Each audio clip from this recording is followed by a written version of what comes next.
Oh man, I'm fired up, excited. It's Thursday, bounce back week for me. I'm looking good already, Big Ragoo. How you feeling today?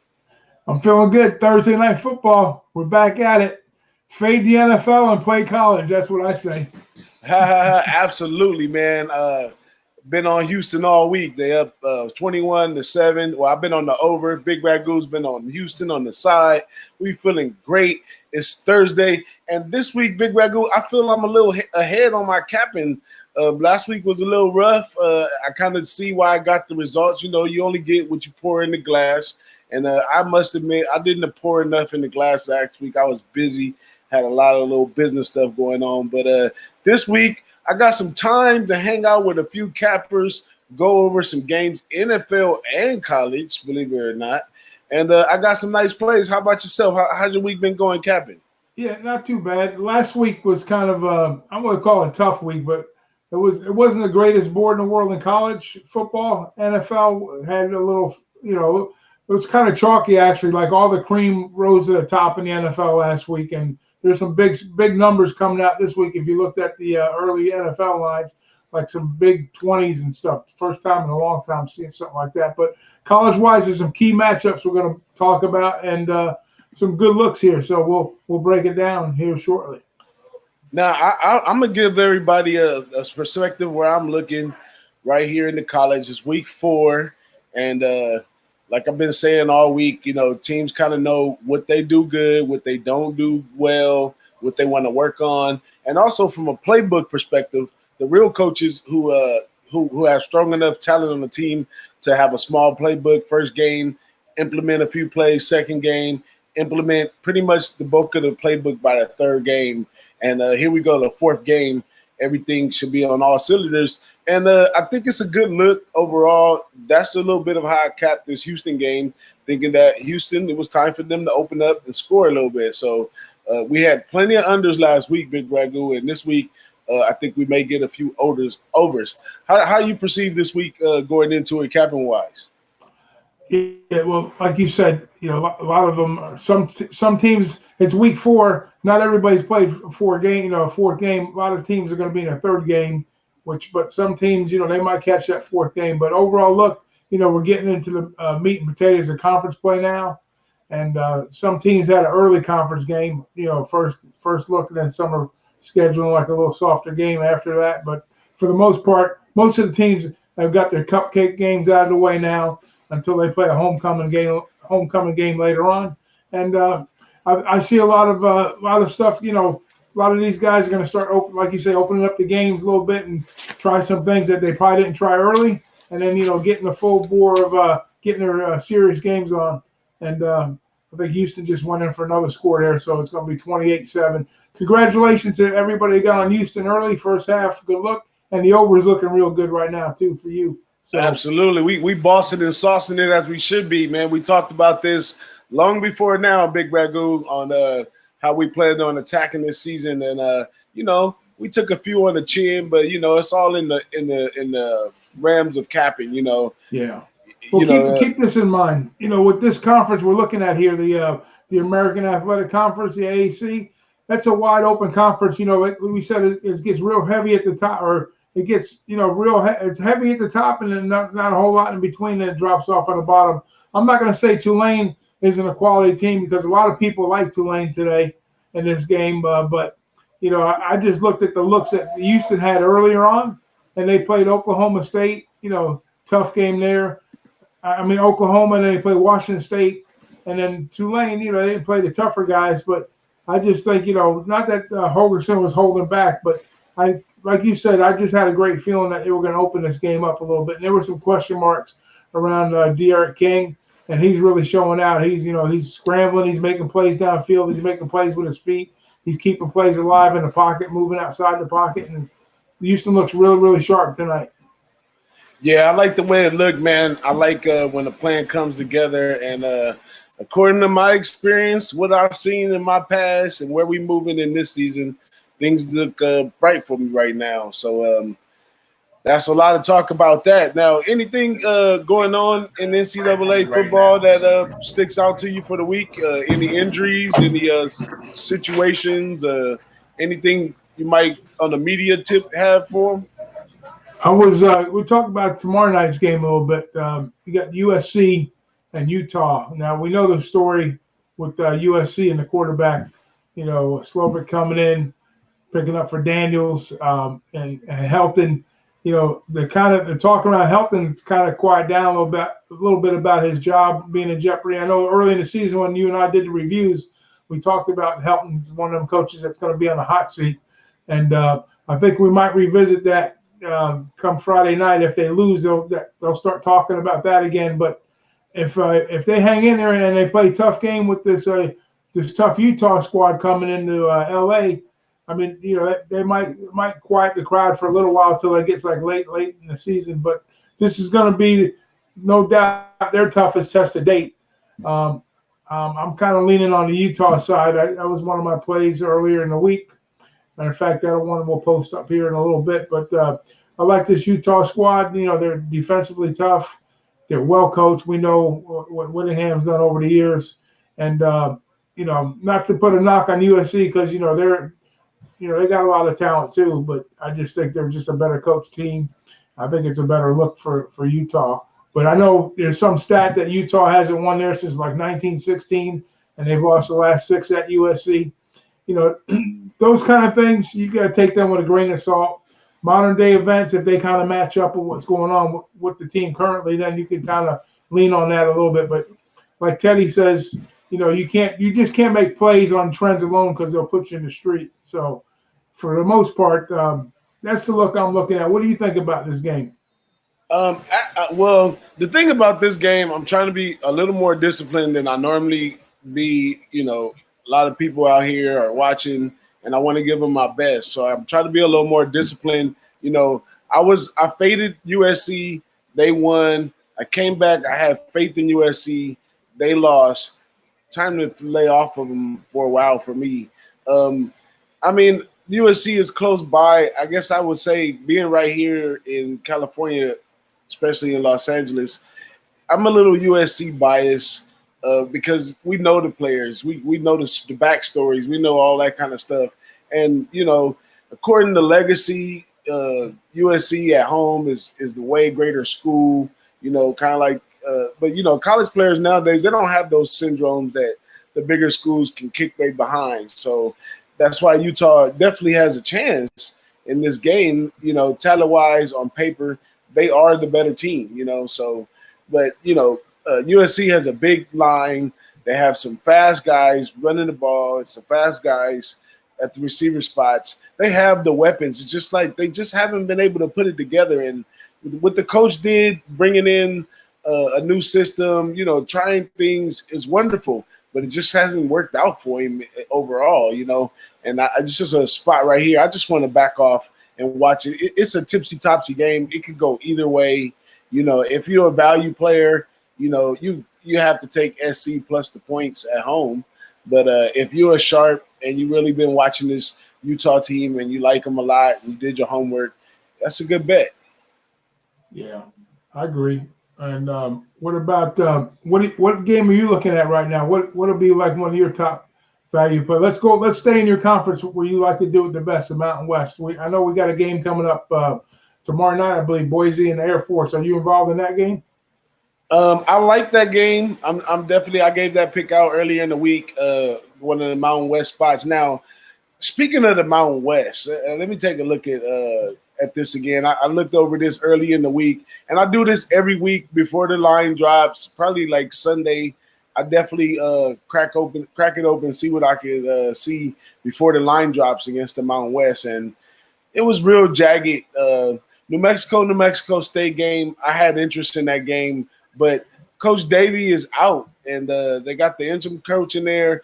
My angle on this game right here was that New Mexico took the trip out to Notre Dame out of Mike Davey. Mike Davey may be trying to steal, some of Notre Dame is one of the best college football stadiums to play at in the experience of being there.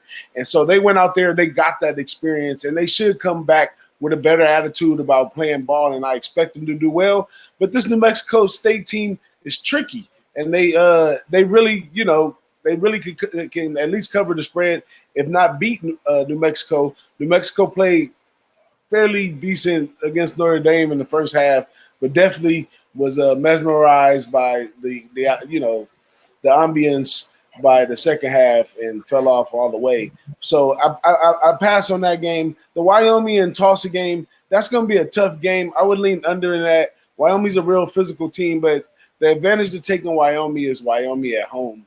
So playing against this Tulsa team who's constantly trying to have something to prove, and they play hard, I kind of shy away from that. Where I did find a lot of value is this Arkansas San Jose State game. So this game right here, even though it's one of those high spreads, in college football, that's a spot. Minus 35 against some teams, you can predict 54-6 blowouts in some teams, and that's why we play college sports. People that play NFL, they probably wouldn't understand that because the spreads don't go like that often. But college sports, sometimes it's majority of the time, minus the points is the win. Taking the points usually loses. So in this game right here, I see a San Jose State who's never traveled to Arkansas. They're going from mellow San Jose, where the weather is nice and all this good stuff, and they're going to nowhere where it's trees and way out of their element. They don't play good on the road, period. They haven't won a road game in about almost 2 years.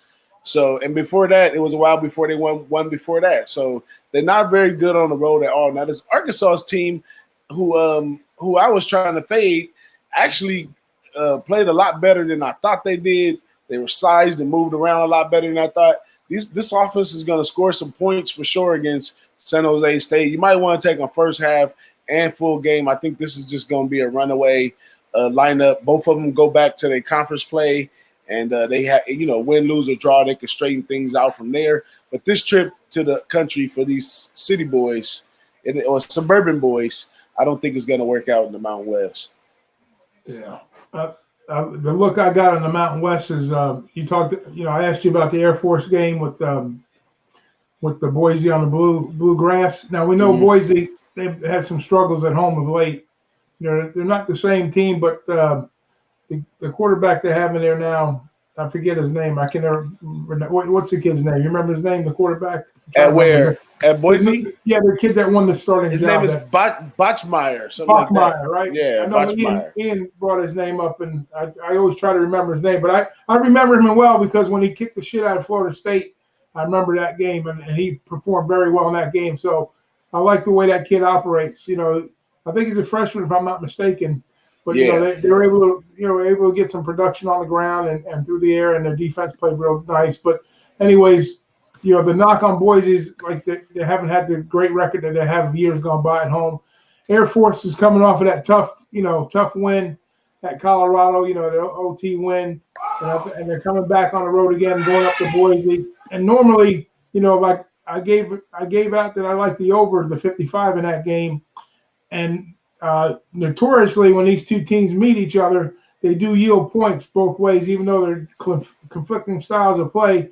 Even though they've probably seen them, a dozen times plus on the with the triple option, they just have a hard time for some reason adjusting. And I know the last two times they've met on the defensive side for Air Force, which is supposed to be a tough defensive school, they load them up in the box.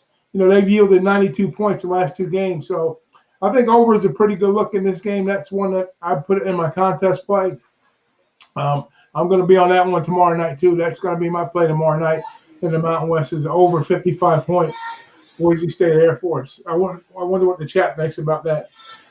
Yeah, y'all talk to us in the chat about that. I think we're going to have to make this a Boston the Sauce play of the week right here because I'm on the same side with the Sauce himself, and I'm loving it, man.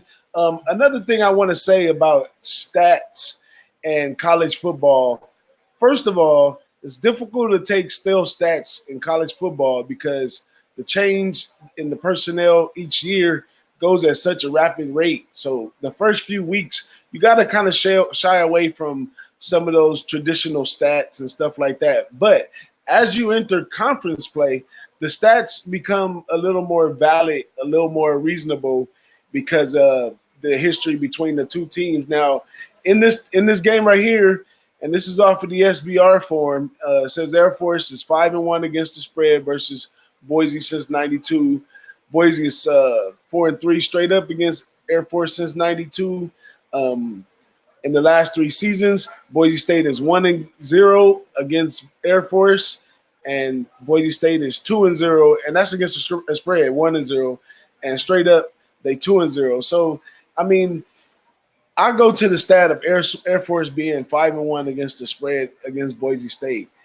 There's gonna be a point where that 5-1 is gonna be 5-2, or the 6-1 is gonna be 6-2.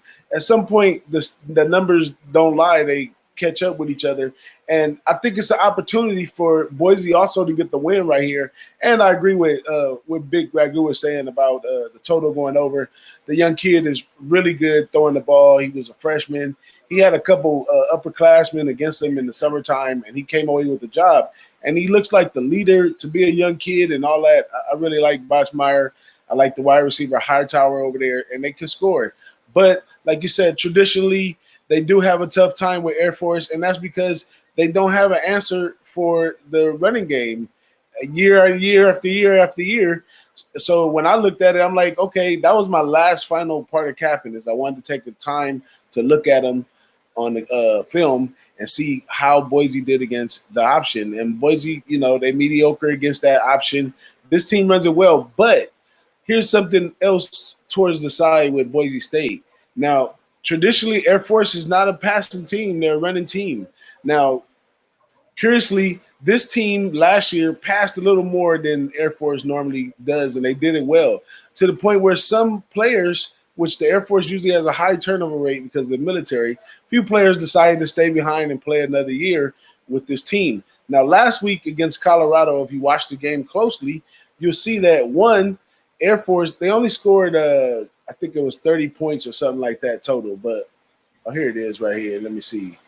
Last week against Colorado, they scored 30 points. Now, one of those touchdowns was a flea flicker, caught him off guard and went down. One of those touchdowns was a busted play, which was a throw. One of them was a nice pass by the quarterback into the end zone. So 21 of those 30 points came from passing, which is not traditionally what they do.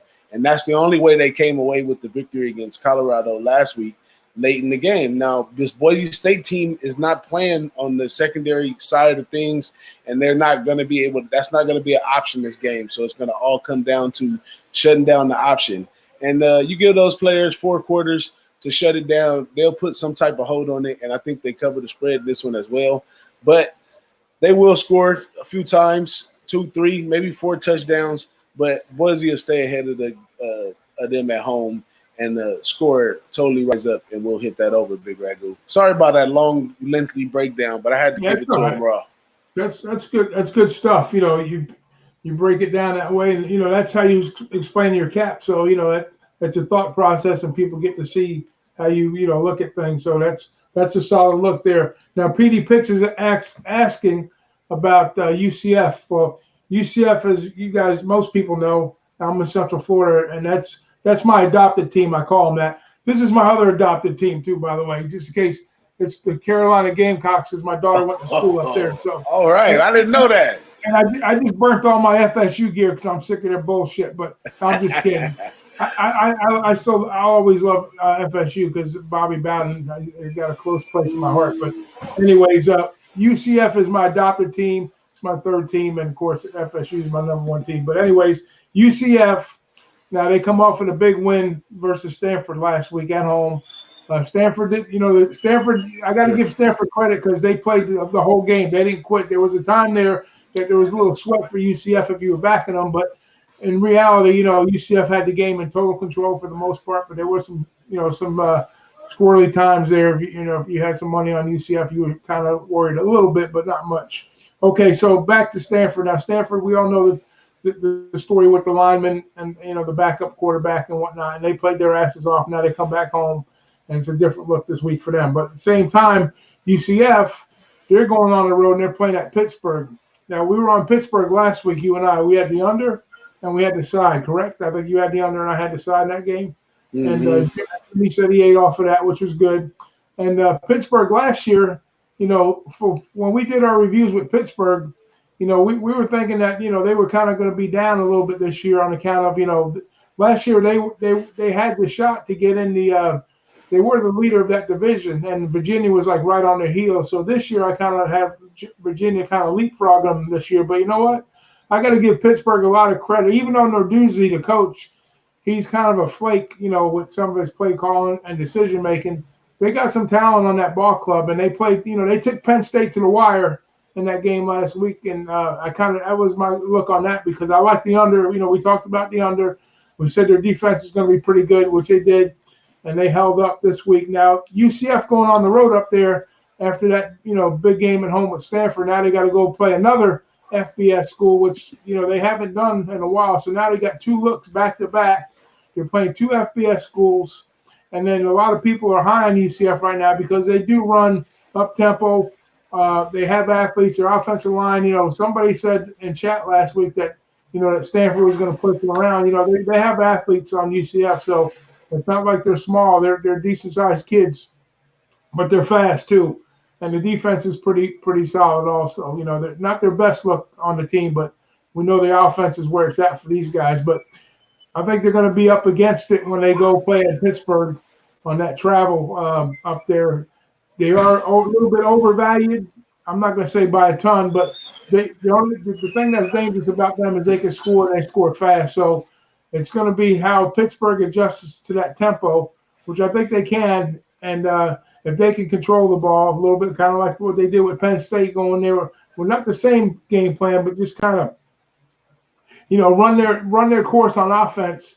If they're able to, and then have the home crowd, playing at Heinz Field, which that's a difficult place to play in too. A lot of people, there's a lot of wind in there, which people don't know about. Ask some of the field goal kickers in the NFL that kick there on Sundays how windy it gets in that place, but I think that's not going to affect the game as a whole.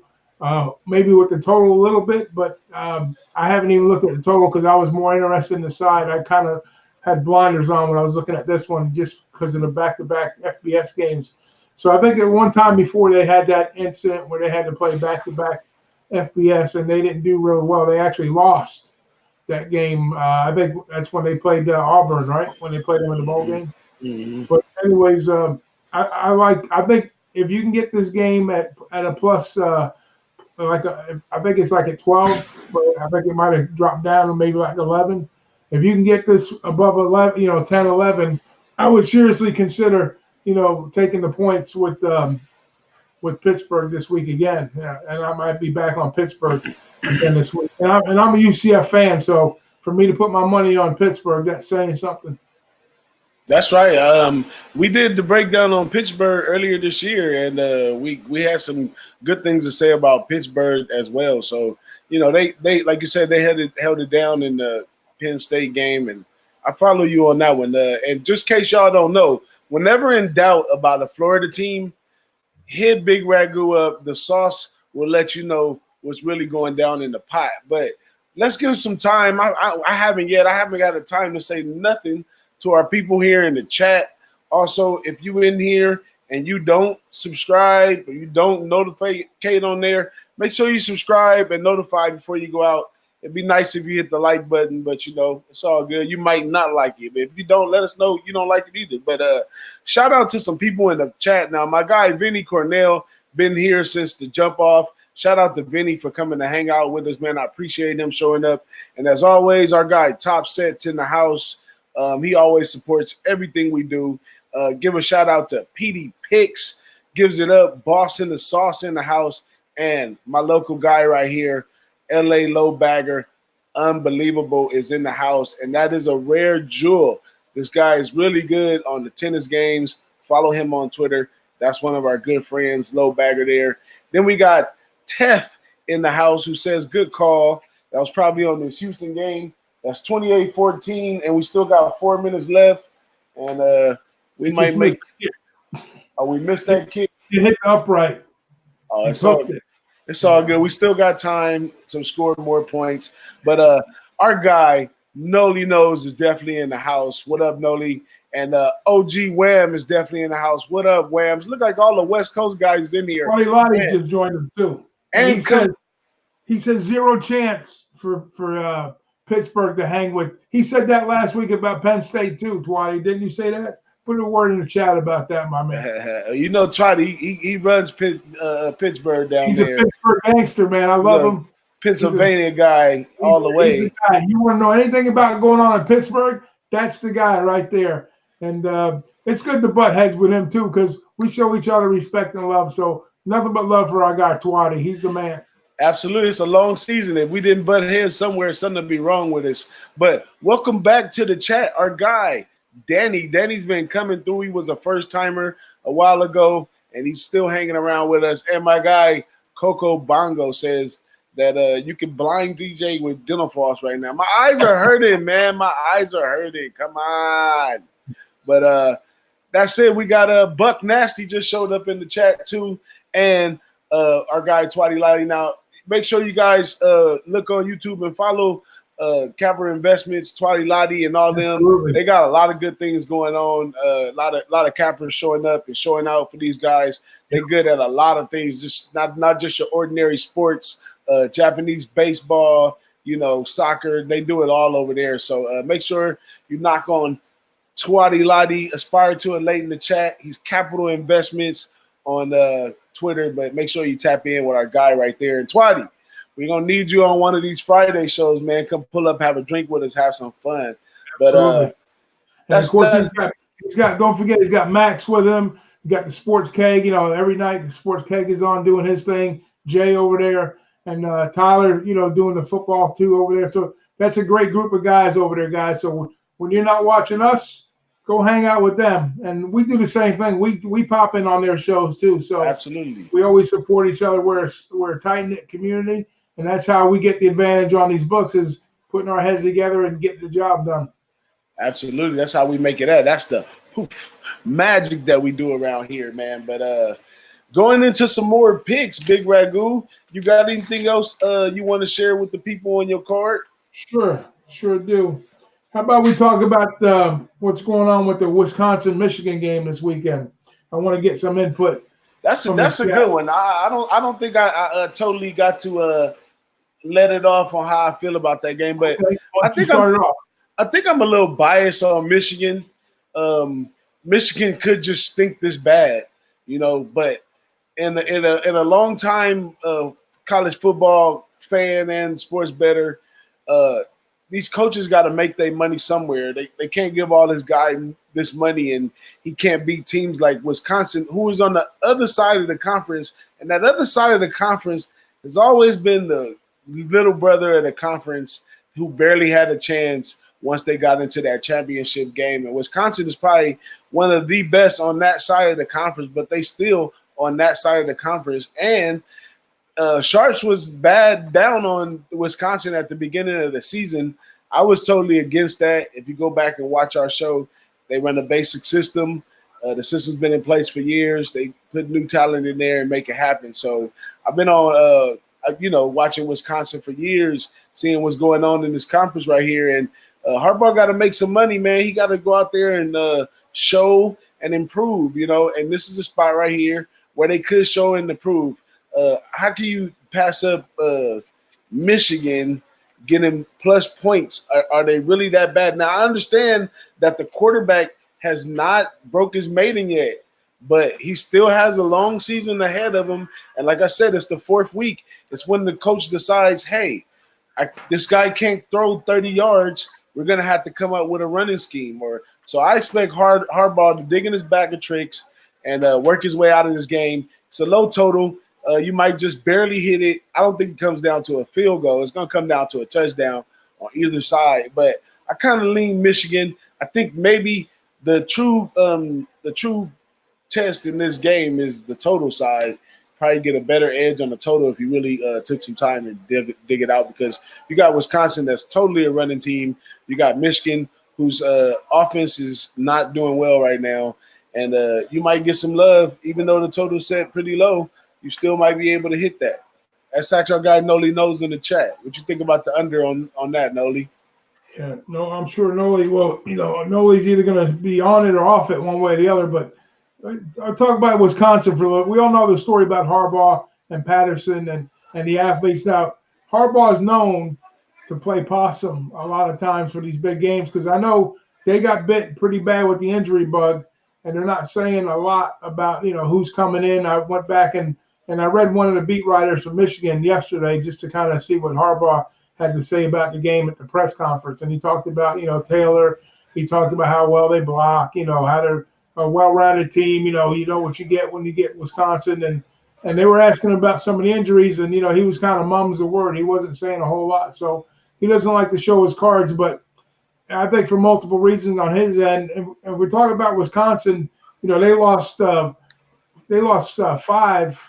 or 4 of their starting offensive linemen last year. So they got 4 new guys, and that was like a little bit of a concern starting the season. And Hornibrook, he transferred to FSU, graduate transfer, and I kind of knew he was going to be in the backup role there. He figured if something happened with Blackman, he might step into that role. But anyways, now the quarterback they got, Cohn in there, it's a pretty good looking little quarterback. I like what he's doing so far, and the defense, they haven't given up a point all season, albeit they probably haven't had the toughest looks going forward. But they didn't play. They played Central Michigan, and who was the other team they played? Let me see. They played South Florida. Yeah, they opened up in South Florida. They whooped up on them pretty good in Tampa. First game of the season, they didn't get no points there either. So this team right now is 110-0.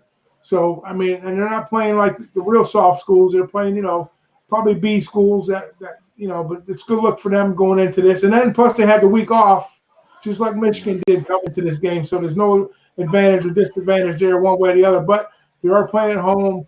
It is a short number. And I think they do have a little revenge factor to go after this one too. Last time they played. So I don't know.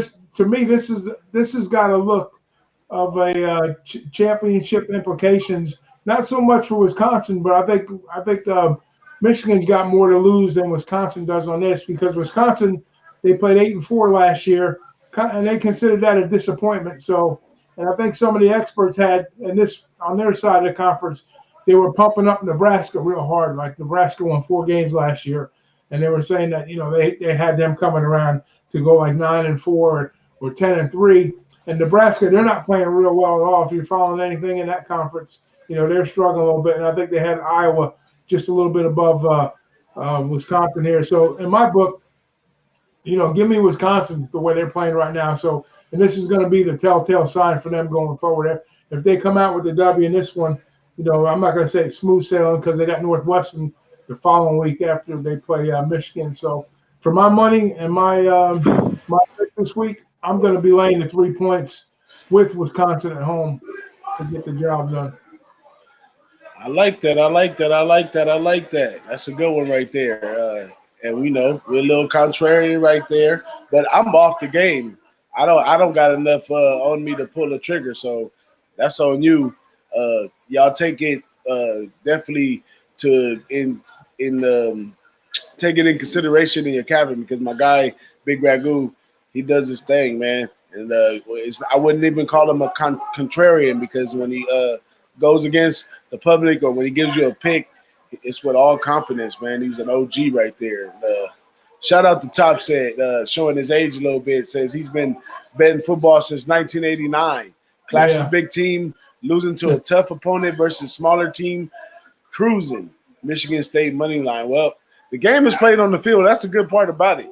At the end of the day, the game is played on the field. Nor me, nor you, nor Top Set, anybody in this chat, I don't think will be starting the lineup for that game. So we won't be able to really make a difference. But we think we all got it all mapped out. But it seems to smack us up a little bit every now and then. But sometimes we get back on them. So it's the Boss and the Saw Show, man. Appreciate everybody from hanging out with us tonight. And like I said, we feeling good. We're almost at halftime right here in this Tulane game. Keep the 3. We got keep the 3. Keep it. Keep the 3. I put it in my pocket. Yeah. Here, Top said, here's my 3. Look. I shove it in my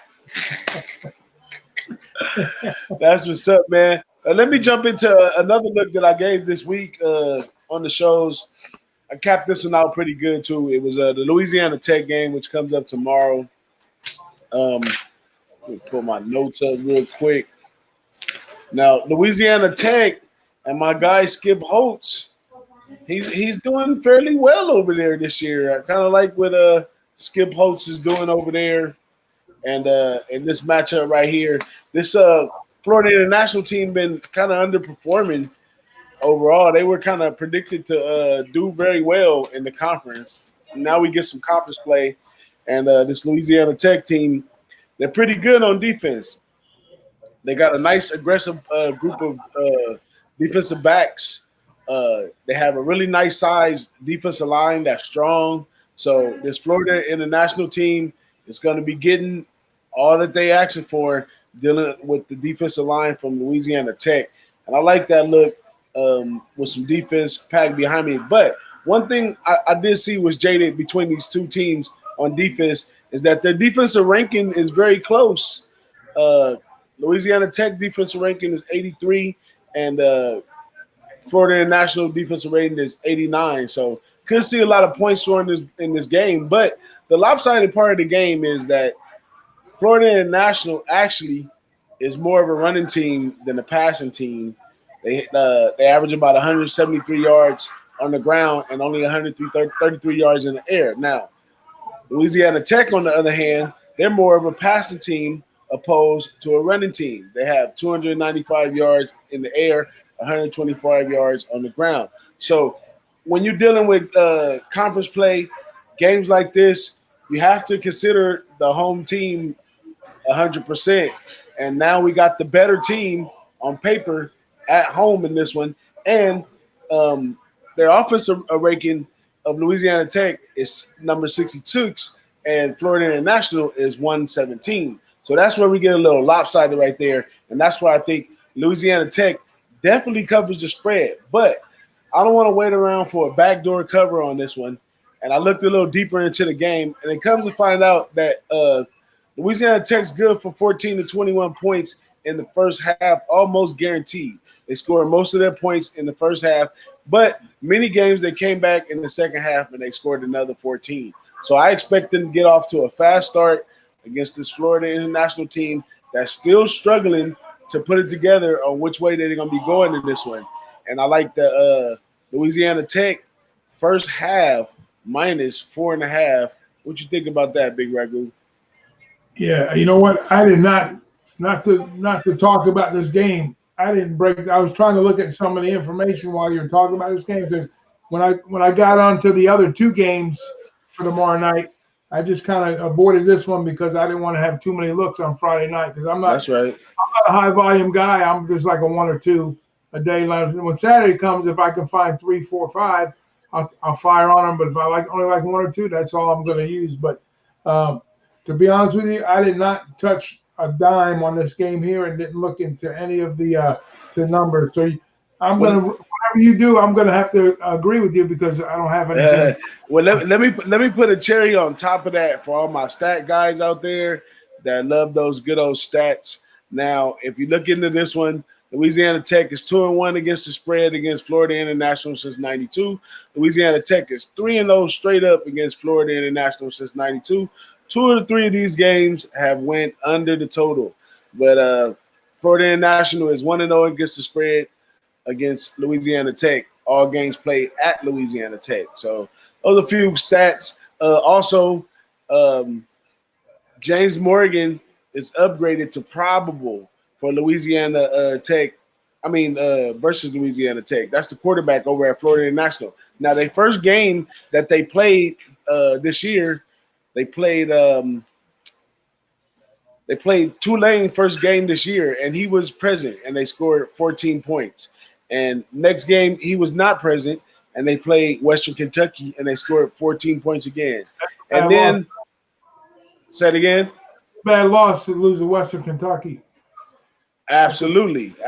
So that just shows you that they're on the downfall right there. So then they got a cupcake game, New Hampshire, and they actually put up 30 points against that one. So they've been struggling on offense anyway. Louisiana Tech, their strong part is their defense, and they actually throw the ball, which is going to give you more chances to score and cover the spread going down the game. And that's why I like Louisiana Tech on this one. What I did notice, I just in the short term looking at it, they did score 14 points, and then they only scored 30 against New Hampshire. You know, they got a win there. They gave up 17 points, and then La Tech, you know, they did lose to Texas like 14-45, and then they beat Grambling 2014 and Bowling Green last week, I believe. Correct? Yeah, and I looked at that game too because Grambling is they FCS. Yeah. So I was like, wow, they barely beat Grambling. Then I thought about it real good. Duh. They both Louisiana. It's a big rival game right there. That's why it's a low point scoring game. Yeah. No, I mean Grambling is not it's an FCF school, but it's a respectable program. Not like Bethune-Cookman like we have in Daytona. They kind of fell off. They used to be pretty good. That used to be a big game every year. Used to play Grambling and Bethune-Cookman, but not anymore. But anyways, the point I was trying to get at was I was noticing a lot of unders on both sides of these on the defensive on the scoring side. I think they both teams' totals has been like in the mid 50s. And what's the total in this game? The total on this one, let me bring it up. Looks like 51.5. Opened at 51.5. Stayed at 51.5. There's not much. It's not going one way or the other. So I was going to say most of the totals they've been involved with have been like mid to upper 50s, and they basically all hit unders, on those games, with the exception of the Texas game, because Texas basically put that game over themselves. It was only 56, and Texas scored like 45. So I was going to say, if anybody's interested in maybe looking at a total, that might be something to look at. It could be key to an under, but once again, fourth week. Offense is developing. They may score a little higher than we expected. Yeah. Now, when we get to the fifth week, you're going to have a lot of footage where they're going to be able to cut some of that. We're going to be able to see what they do well and what they don't. They'll be able to plan accordingly, so the totals might go down. But this week, we got a big chance the totals popping over. Yeah. What do you think? That's why I would stay away. Notre Dame. I'm not going to ask you about Notre Dame because you're not going to cap it. So we're going to skip the Notre Dame game. Wait. That's why I brought my whistle for Notre Dame. Yeah? I brought my whistle for Notre Dame. Time out. Notre Dame. No, I can't say much about Notre Dame. But as a fan, if you had to get my fan intake on this, I'd be like, hey, Notre Dame is not scared of Georgia. The tickets are $630 a seat to watch Notre Dame at their house. We moved ticket prices like that. This is a step up for them, even though everybody hates us, they think we're underrated and everything. This is a step out of their conference and a chance to play us and have that under their belt. And it may come on a great year because they may have a great year and they may need that to go ahead. But Notre Dame never goes down without a fight unless we just tremendously oversized like we was in the Alabama game and the Clemson game. When you look at all those pro guys on Clemson defense, when we totally out-talented, we're going to get beat because of the books. And you got to have the grades to go here. We can't just have this 300 and something guy who can't pass this test. We can't have that in Notre Dame. So that's why we stay in that box. And that's why we always, kind of fail some of those big games. But right here, it's early in the season. Kelly had plenty of time to study for this guy. Kelly's a meticulous guy like Belichick when it comes to preparation. And he may have a chance. If you want to jump on Notre Dame, though, I would say maybe try jumping on them early. Or however you approach the game, jump on it early because both coaches are nice. They're going to go to the locker room at the halftime, and they're going to make that magic and adjust. And you're going to see a different second half than the first half. So however you feel about the game, if you think Georgia's offense is just beasting and they're going to get to Notre Dame, it absolutely can happen. We're on the road. We're going in there, and we got to defend ourselves.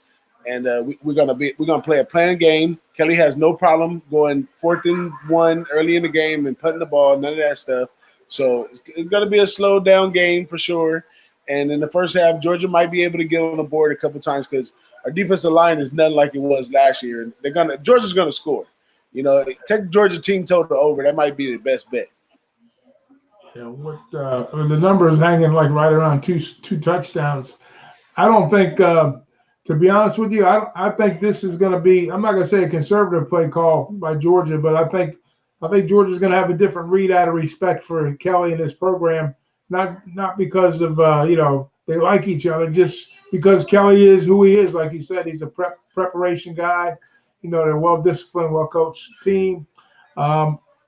Like when they play, the other weekends, Ark State and, some of these other schools, these are the kind of games that they open up and try different things. And that's why, they get the scores that they get. But when they're going against, a tougher out-of-conference opponent, somebody they're not used to seeing day in, day out.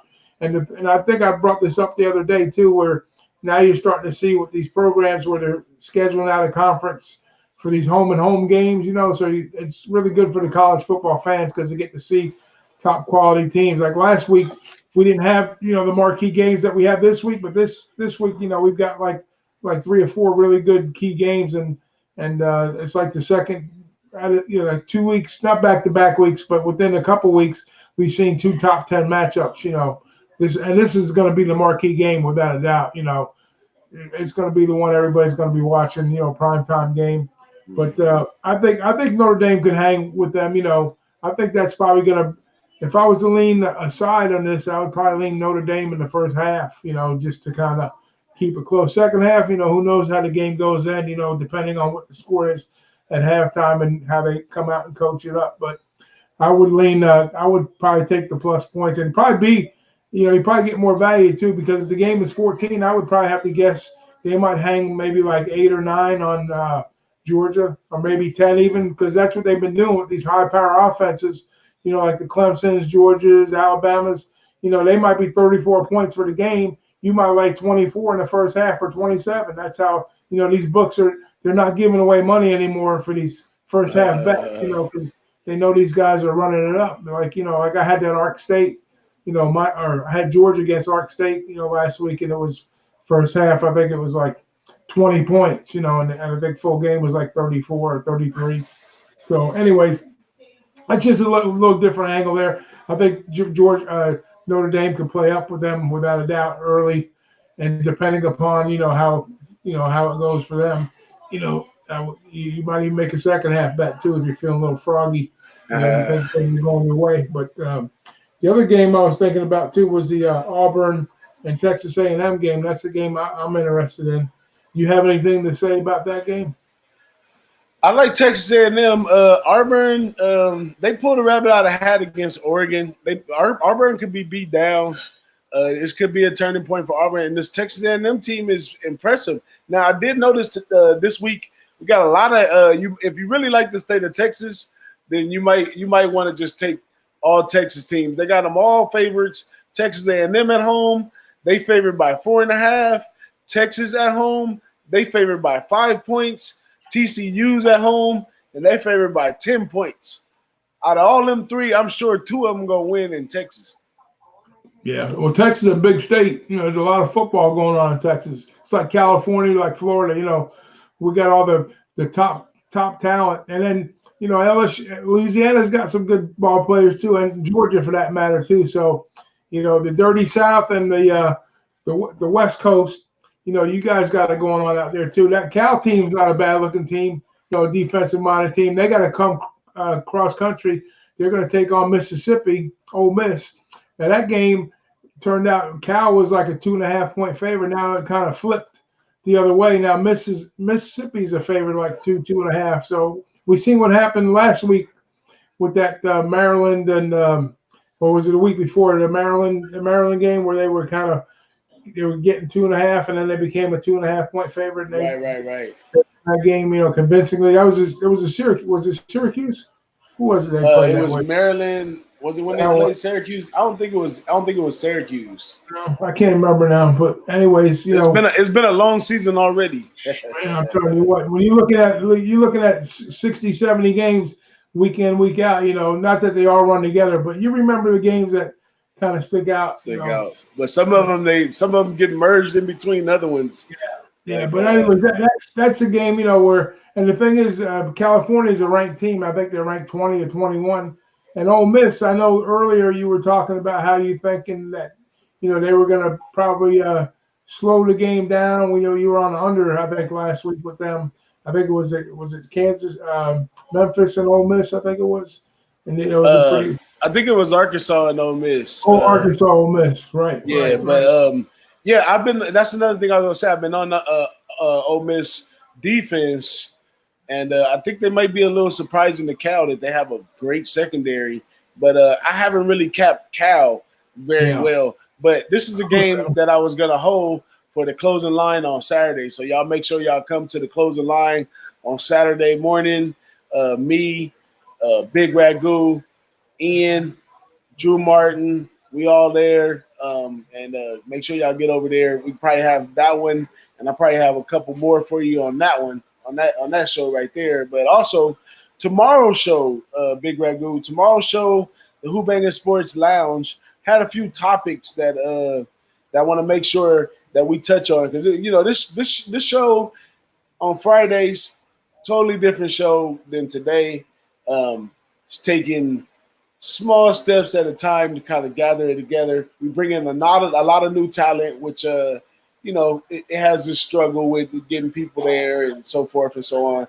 But we've been having Don Ricci and Noli as a regular guest, and of course OG Wham. So you can count on those plus me and BigRagoo. But we're gonna have even more coming up shortly tomorrow. But let me dig in here this week. We're going to be talking about the teams from 20 to 30 rankings in the college football. The ones that are ranked 20, the bottom tier, 20 to 30. Because a lot of these guys are not going to be in the top 25 in a few more weeks. And some of these guys are going to be moving up in the top 25 some of these weeks. And I want to see what some of our guys has to say about that. So stay tuned for tomorrow's show. Me, BigRagoo, OG Wham, Noli Knows, Don Ricci. We may get Parlay Poppy. We're gonna have Tease on there for sure, and we got a special guest, Greg, don't we? Yeah, Greg plus EV's coming on as a guy. One of my followers that's been following me for about a year. Ever since I've been on Twitter, he's been a pretty loyal follower, and the kid is real sharp and he knows what he's doing. And he's wanting to know more about social media, how to get involved. And I've had some DMs with him, and he's really a really good mind. I want to get him in the low bag show too, but he works just like the rest of us do. But I told him anytime you get an opportunity, stick your head in the chat. He said he's watched, he just hasn't commented, kind of like what Sergio was doing. Sergio never got involved, and he's another one we're going to get on the show too. He was a low bagger that came into Miami, but yeah, we're going to get Greg plus EV on with us tomorrow night. So we're going to send him the link. So yeah, it's going to be fun. It's going to be good stuff. And we encourage everybody in the chat to our guy Prince of the City. Prince of the City's in the house. Prince of the City said he wants to come on. We'd love to have you all here, Prince of the City. We need those Michigan fans to the front. We needed you this week. We might have to put that together for tomorrow if you got some time. We need you on there about the Wisconsin-Michigan game. Definitely love to have you. And we'll put them in blocks. We'll give them like a scheduled spot, like half hour at a clip. Yeah. So we're gonna be turning over rocks. That's what we do. We turning over rocks. Some of these great cappers that's under these rocks, we're bringing them to the light, welcome them in as a family, and putting our heads together and capping these games, having a really good time with everybody in the chat and all that good stuff, man. But you got any more plays or anything else you wanted to let them know what's going on this week?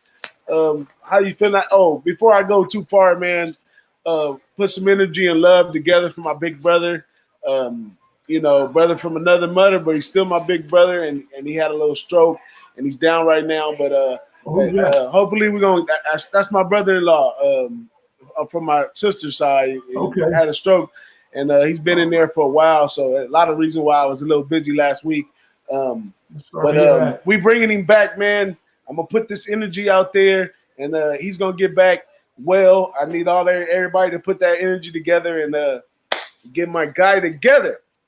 But that's enough right here for us on the Boss in the Sauce. I don't got much more else to say for this week, but stay tuned to what we got going on. Any wise words from a wise man like the Sauce Tell them what's in the pot. Listen, we're cooking spaghetti and meatballs tomorrow night, and we got a recipe for winter. So you check back with us tomorrow night. You kick it up, pull up a chair, and we'll have, like you said, we're going to bring on these cappers, and that's going to be an every Friday night thing we're doing from there forward. Of course, we're on the closing line on the SBR show Saturday mornings, 11 Eastern, 8 Pacific time, and then we're on the twice a week with Jimmy on the low bag show, and then we're also on the Wednesday nights for the Pick Six contest. So it's still not too late to get in. Those of you who are in the chat that hadn't joined the SBR contest, a $50,000 contest, and we can't forget about the DJ BigBoss NCAA tournament contest, $200 prize. And that's what is that? Is that weekly or monthly, boss? It's a monthly prize, but one of the greatest things about that right there, I go to the well with them a lot because of the consensus. The consensus function on the website allows you to get a good look at where some of these sharp guys are. It's a small group right now, so it makes it even sharper. The 50K contest, when you involve NFL, you get a lot of fans, all kinds of crazy stuff going on. So I couldn't use the consensus that good on that one, but for the smaller one and the baseball, works really good, man. When those guys in there get in 63% and better, it's almost automatic, man. It's almost automatic. So make sure you join that contest. And also, if you're already in the 50K contest, Pick Six, and you're on Twitter, hashtag Pick Six Challenge when your picks is ready anytime this weekend. I'll have mine up by tomorrow, and tag a friend who you want to put their Pick Six up. I know some of y'all got grudges on some cappers, so challenge those cappers to put their Pick Six up. It's no big deal, no harm, no foul. The Pick Six thing is definitely everybody should enjoy it. I don't want nobody scratching or biting, but definitely get in the free money contest, 50K of it, and check out our show on Wednesdays. Yeah. Well, much love and respect to everybody. We appreciate you showing up. We'll be here next week, same time, same channel, and then we'll see you in chat tomorrow on the Low Bag Show, because we'll be on there. And then have your A game, bring your game, and always, anything you guys can bring to the channel or bring into the chat, make suggestions. If you guys want us to do a certain look or talk about certain things, we're open for that too. So, and that's the Friday night show. And then of course, you can always put your 2 cents worth in this show, because that's why we're here doing this. We want to get you guys the best information that we can, and we're giving you our looks, and that's what we're doing to try to, give you what we're on and what's coming up and what we got going on. So with that being said, peace out, my brother. Hey, one more thing before we go though, BigRagoo. Let me give him a quick review of my picks. Yeah. Because I like to be able to go back to the end of the show. So this is for everybody. If you was wondering what we talked about, you was here in the chat, and you last minute you want to go back and see what was our picks, I'm gonna put it at the end of each show so you can go right to it. DJ BigBoss official picks: Houston over 57, Boise State over 55, Louisiana Tech first half, and Arkansas minus 21. What you got for him, BigRagoo? Me, I got. I didn't put my thing in the chat in the window there, but I could give it to you. I'll give it to you over the air. I like. Tomorrow night, I like the over in the Air Force Boise State game. I'm on the over there. And then Saturday, which is going to be one of my closing line plays, I'm going to give it out now. I don't care. It's going to be Wisconsin, because I told all week I've been pounding Wisconsin. And I like Wisconsin minus the 3. And then also I've got a strong lean right now on A&M at home, minus the points against Auburn right now. And then that's basically it. I don't have any play on the Notre Dame, Georgia. I'm just going to kind of look into that one. And then I got some other leans. I'm looking at we didn't talk about this, but Oklahoma State and Texas. I'm looking at a possible over in that game. And that's the looks I got right now. And then we'll talk pros Friday on the show. Hey, so I guess we're going to be hopping in the smoke on the closing line on Saturday. But I guess I'll see you at the window. I'll see you at the window. Let's get that money. Thanks for joining us. Y'all have a good night. Thank you.